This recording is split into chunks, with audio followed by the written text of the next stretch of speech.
Thank you very much, and everyone, members of the Ethiopian community, but also non-members, others who are here that have an attachment to the Ethiopian community, either here in Canada or abroad. I want to tell you, my name is Erik Hoskins. I'm Ontario's Minister of Children and Youth Services, and it's such an honor and privilege to be here this evening as you celebrate what I understand is the first. I'm glad it's the first because I don't remember it from previous years, and I am pretty involved in the Ethiopian community. But the first annual Ethiopian Heritage Month.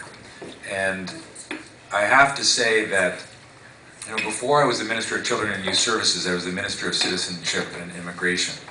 And at that time, it's something that I think we all know, but there are actually individuals and families and communities here in Toronto from about 140 different, almost 200 countries around the world speaking 140 different languages. And the Ethiopian Canadian community is such an important part of Toronto and the GTA in Ontario and indeed Canada, and you have made so many important and meaningful contributions to our communities and our society, our province and our country, to the point where your heritage that the President just talked about a few minutes ago has become our heritage, and your culture has become our culture here in Ontario and here in Canada. And we are so fortunate to be able to benefit from your many, many contributions, and not just in culture, but you mentioned, thank you for mentioning me as an invited guest, but you have so many other VIPs and extraordinary people here, like Dr. Ephraim, who is here, who has made such an important contribution, not just to the Ethiopian Canadian community, but to all Ontarians. And your contributions in business, in entertainment, in so many, in the sports and music, of course, and I think we're going to be hearing some a little bit later. So thank you for all that you have done here in Ontario and will continue to do. Your contributions are exceptional. My involvement with Ethiopia and the Ethiopian community began, I guess, about just over 25 years ago. I wasn't even graduated from medicine yet. I went to medicine at McMaster, and I had the opportunity to go for a number of months, about 6 months, to Addis.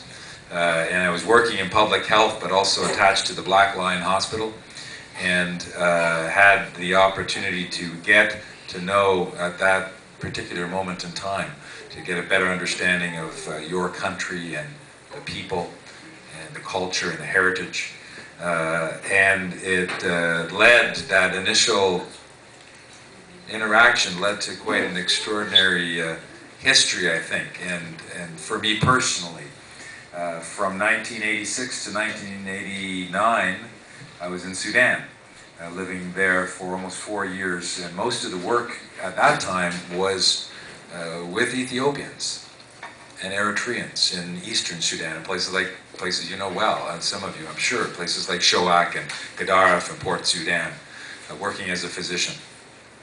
And when I came back and did some additional training in medicine in Hamilton, I got to know another amazing Ethiopian Canadian, Dr. Haregwa Getu.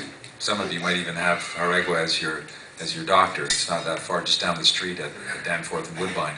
And so for the last 20-odd years, I've been working on a part-time basis, obviously less now that I'm in government.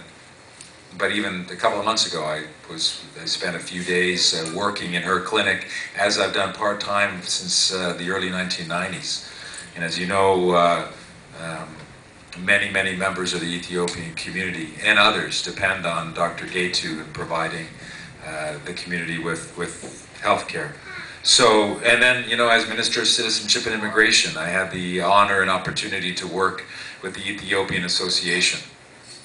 An association that you should be extremely proud of. And I was working with the association alongside it, I think, at a very difficult time. It was a time when there were some very serious cutbacks taking place in newcomer services. the impact, I know the impact that it's had on the Ethiopian Association has been very, very difficult. But I have no doubt as well that it will persevere and grow back into the extraordinary association in terms of the provision of services that it did just a very short period of time ago. But it, regardless of its financial state, it has over the years, many, many years, done a fantastic job at bringing the Ethiopian community together, but bringing many, many communities in and around Toronto together to experience the many contributions of Ethiopians here in this province. So I am so grateful to be here and thankful, and congratulations on this first Ethiopian Heritage Month. I do mean it when I say that your culture, your heritage, your contributions, they are part of our culture here in Ontario, but they also enrich all of us as Canadians, as citizens of this great country. For the third year, and I'm looking forward to this September again, you know, the last 3 years I've been able to attend Ethiopian Canadian Day at Christie Pitts. Last year I think was exceptional. The weather was amazing. I think the crowd was the biggest, at least in the last 3 years, and certainly bigger than I think 4 years ago when it rained pretty well the whole day. But you have a lot to be proud of. You have a lot to be proud of in terms of the heritage of the country, of your country of origin, but you have so much to be proud of here in Canada, as individuals, as families, and certainly as a community that has and is and will contribute so much to all of us here in Ontario and in Canada. So thank you very much.